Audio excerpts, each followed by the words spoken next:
অনেক দিন পর, তাও বছরখানেক হবে হয়তো, কিংবা কম।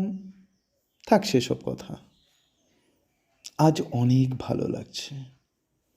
মেঘ মেতেছে নিজের ছন্দে, বৃষ্টি হচ্ছে টুপটুপ করে। রাস্তায় দেখি আমারই মতন কয়েকজন এক জায়গায় দল বেঁধে দাঁড়িয়েছে, আর এলোমেলো কয়েকটি মেয়ে, হাতে ফুল, মনে উল্লাস আর কণ্ঠে গান। তাকিয়ে দেখি রবি ঠাকুরের বরণ হচ্ছে আড়ম্বরে।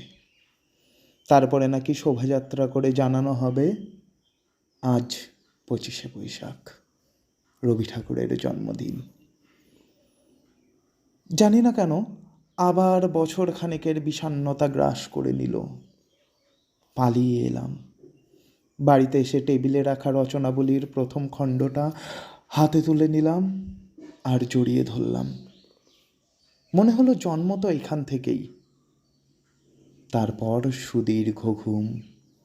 প্রায় বছর খানেকের পরে আজ বড্ড অচেনা লাগছে, বড্ড অচেনা লাগছে তোমাকে এই আড়ম্বরে।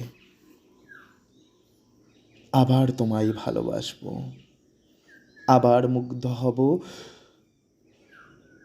আবার প্রেরণা পাবো বেঁচে ওঠার কোনো এক নির্জনতায়, কোনো একদিন একান্তভাবে।